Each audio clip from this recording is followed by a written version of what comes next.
I think it's no, it's not. Is it Wednesday? Yeah, it's Wednesday. It's Wednesday. Quickly shooting up now to CARTMEL show. The other day, Dougie showed us round Melrose Farms. Amazing setup. If I've got time, I'll show you a bit later on in the video. But anyway, I just want to say happy 50th wedding anniversary to him and his wife, because they looked after us really well as well. And yeah, 50 years, amazing. This road we're on now, the last time I was on this road was on the Combine Challenge last year, because the roundabout back there is the one where we nearly took the bonnet off the car with the straw chopper, because as we come round the bend was tighter than we thought and we were switching positions. We're at the show now and we've got to judge the tractor competition, which I don't like doing because someone's always going to be disappointed. But I've never seen a 390. 399 with hydraulic top link and air horns before. Got it absolutely mint 6610. Has it been repainted or is it? No, I think it's original, isn't it? First, second and third we've got a judge. Who? There's a red one there for whichever engine. This looks like it does a bit of match ploughing with these sticks on the front. 4,000 major. I mean that looks like it's come out of a box, doesn't it? But there's still some over there, you know. This is Olivia's favourite. Grey Fergie. Looks like it's been by the sea a bit, this one. Bits of rust on it. That's not the comfiest seats to sit on all day, is it? That one looks a bit comfier. That's really tidy, that one, isn't it? And it's got a cab on. We've got to judge best engine. There's only one in the class. It's a winner, that. Pretty smooth, that, isn't it, for a single cylinder? Got a threshing box here, but they're not running it today. I think something's come amiss inside, I think he said. See the straw walkers.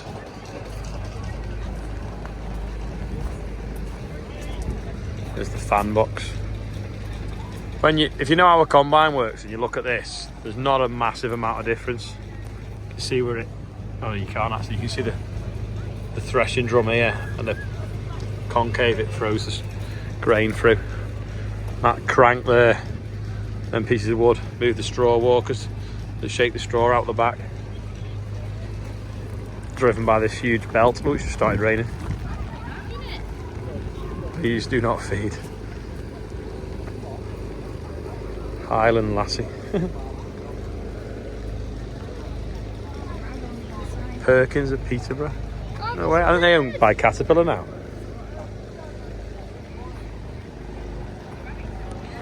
And then we've got a couple of David Browns over there, so we go and have a look over there. Little train track, got a little train here. A steam train. So put your hood up, Olivia, you get your hair wet. 880. Wonder why that's worn off there. Oh, I bet it's putting the fuel. No, fuel's there. That's very tidy as well, isn't it? Looks like it's even got a comfier seat again. A little 880. Sunnyside Farm.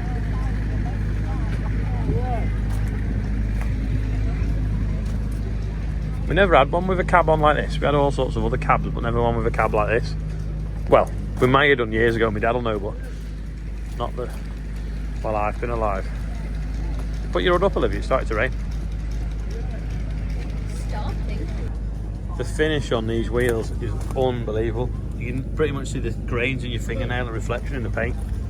So we think this should be the winner. Then the Fordson. And then we were struggling for third. But that end David Brown is so straight and tidy and nearly original. Even the exhaust isn't bent. How cool is that?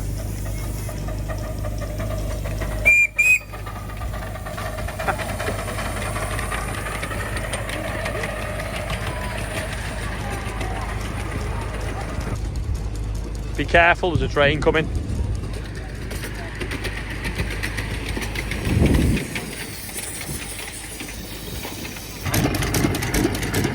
This engine's it's running off petrol. It's 105 years old. And when it runs off kerosene, it cools itself with its own water out the jacket. So it'll eject a little bit into the cylinder. Yeah. That's nuts, isn't it? They could engineer something then that can still run 105 years later. Same as this, I showed you before, but that was built in 1943. And you see inside. So farming's come a long way. Well, my dad was born in 48, so that's 5 years older than him. And when you think now that'd fresh, how many ton a day do you think that'd fresh? 4 or 5 maybe? I honestly, I really don't know. I'd love to speak. I'd love to talk to somebody who actually used one. Because when we started restoring it, we didn't really have anybody to ask. Yeah. So it took a lot of thinking, a lot of working out. My great uncle used to run 2 threshing sets around this area, but he's long gone, you know. So yeah. I'd love to know more about how it all works and talk to somebody who actually did proper threshing. We've used it a couple of times. It was only for fun, you know. Yeah. I'd guess probably 3 or 4 ton a day. And the combine at home, if I do 80 ton an hour on a good day, yeah, and cut 150 acres, and that's a long way in 80 year, isn't it? I'll go along with that. It's all to bag up, it's all to goes into bags and that, yeah. So 3 or 4 ton a day would be a busy old day, I would think, yeah. Yeah, someone watching this video might actually be able to answer how many to do a day. But interestingly, you said it's from round here. Well, No, that isn't from round. That isn't from round. Oh, right. I actually bought that from a place up near Beamish in Northumberland. Right. And we sort of totally restored it. Myself and my son. But you said your uncle ran 2 round here? Yeah. So the combine that's in the ring, they've had to take 2 walls down and cut a load of branches to get it here. Yes. Whereas that would have fitted in easy, wouldn't it? Yeah. This is like what would be the bottom sieve on a combine. Instead of blowing air through it, it's like a big spring that you can see, and you can squash it down. So you have smaller gaps at this end than that end, and then you get the small grains fall out these chutes, and then the medium grains and the larger grains would fall out of this end. And probably the very end you'd get the big lumps of chaff. It's clever that, isn't it, how it moves. Obviously brush keeps it clean. So later on they've got a display, they've got some grain in the combine tank, and they're going to put it in that trailer. Got a baler here, and then we've got a combi drill and a plough as well. That's a fluffy horse and a non-fluffy horse. What's it called, Olivia? What's the horse called? We're just setting up 4 different areas and an arena in the middle. So the idea is to get teams of 2 now, children and adults, and then there's going to be multiple choice questions about farming. They go and stand at each station where there'll be different props to tell them where to go. And then whoever gets the most stickers every time they get a question right, then I'll win an ice cream. The crowds are here, all waiting to come in. How many jumpers can we make out of 3 fleeces? So is it 1? Is it 3? Is it 4? Or 4.5? 4.5. Oh my So God, if the I wish I props had want to one get to the picture. stations, how cool is that? Are we nearly there yet? In CARTMEL, you've got to have CARTMEL sticky toffee pudding.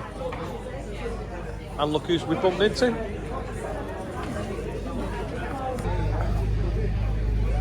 Ours is a Bomford hedge, because we cut it with a Bomford hedge cutter.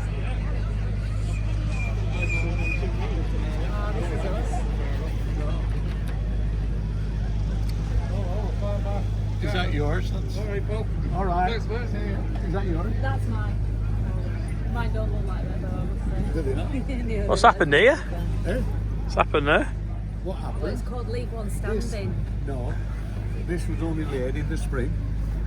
and all this side was like that Yeah. from spring. Oh, I see. So that's left to what show you- how much it had grown. So that's just left to grow to show people how much growth you can get In a few months, yeah? In a few months. Wow. So what's this? The National... Oh, that's Hedge Laying Society. Will you be at Cheshire Ploughing match then? They do hedge laying there.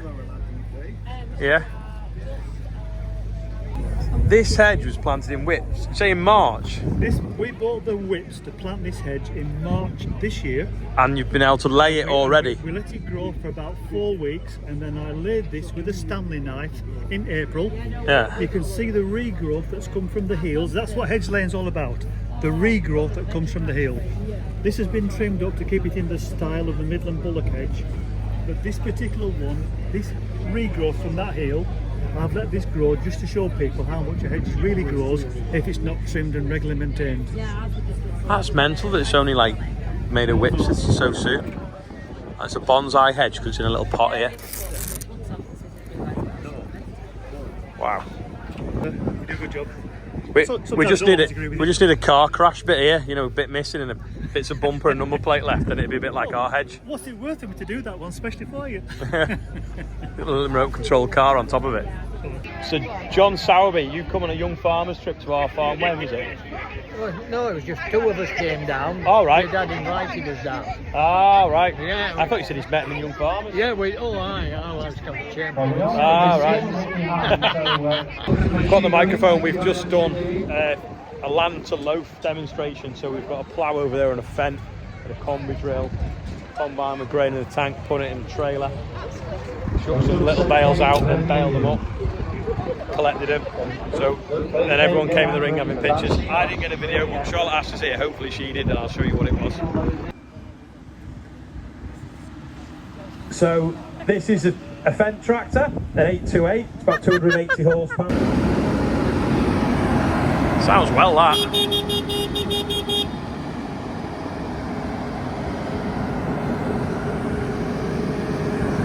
Classic tractors are coming in now.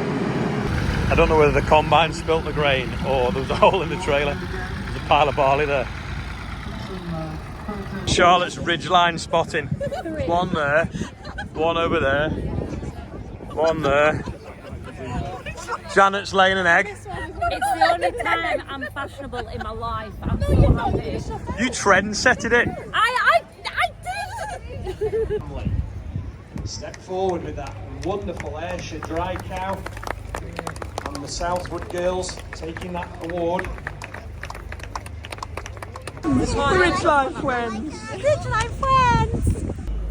That's like velvet, that one, and then one looks like it's got pebble dashed ears. It's like a loaf of bread.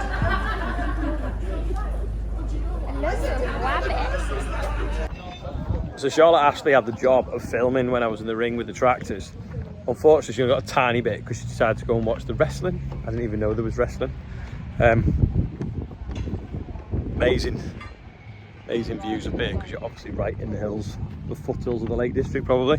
If you ever get a chance, you'll have to come next year. I think it sounds like it's always going to be the first Wednesday of August, but yeah, thanks to the show for looking after us, and if you get the chance, come next year. Back from CARTMEL now. There's some wheat in the dryer, there's some wheat in the bay. They've cut a field of Dawson. The bushel weight of that, even though it was damp, was about 74, 75, which is okay. The champion they've cut, bushel weight not so good. That was 60 something. Can't just remember off the top of my head. Morgan's just pulled up now with another load. They've just done 2 small blocks really. Joe's got a video of it, so there's a little video.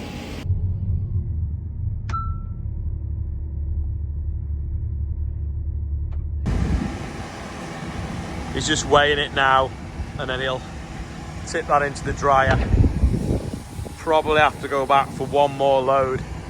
The field that they pulled in now is not so big. Rob's obviously there with another trailer. So what won't go in the dryer tonight will live on trailers, and we'll stick it in the what we call a wet intake bay in the morning. So that's been in the dryer a little bit, and it's up to 80 bushel weight now, and it's still 16% moisture. So by the time that comes off, that'll be a really high bushel weight. We'll probably get up to about 82. Morgan's just said he's been here exactly a year now, so I think he needs a medal. Survived so far. Yeah. He's worked out how much fuel he's put in his car and it's depressed him. He only lives 37 miles away. Yeah, my car's done 4,000 miles and I've done a load of trips in the Defender that they give me twice and the Yaris, so yeah, that's not good really. Dead quick birthday bumper. Joe Webb 728. He rounded up last night to 72,800. Anyway, we're at 72,815 now. David Krall is 71. Edward Sheldon's 5, and Gary is 37. It's a very short birthday bumper today. Right, the video has probably gone on a little bit too long today. Apologies if you're not into shows because I've been to a lot recently, but that's just the way it's gone. So sorry about that. The weight block from Turriff Show has raised over 20,000. You saw that the other day. Well, it's going to carry on. They're going to do a charity tractor run with it. So I'm going to put a QR code there. It's a bit of a difficult one to see, but I'm going to put the link below this video. So let's see if how much we can get that weight block raising money for MND charity, for the Doddy Weir Foundation. If you didn't have a chance to buy a ticket because you didn't make it to Turriff Show, or you just want to donate anyway, I mean, I don't want to be completely tin rattling all the time, but yeah, let's see what we can get it to now. I've just started the ball rolling, but yeah, that's all for today's video. Anyway, normal farming content tomorrow. Hopefully we can get some straw bale, but it has forecast rain, but there's a little chance it might miss us, like a tiny chance. Anyway, if you made it this far, that's amazing. Click like. Thanks for watching, and I'll see you tomorrow. I'm just upstairs editing this video you're watching, but John and Rob have just pulled back in. So that's the last load in for tonight now. Not going to have time to show you the farm in Scotland that we visited, but if it's wet tomorrow we don't do a lot, I'll show it you then, because there's loads to see. Massive scale out there as well. So yeah, the outro is Dougie's 50th wedding anniversary. Brilliant chauffeur, as long as he doesn't get the junctions wrong, and his wife that's a good chef because she cooked our breakfast.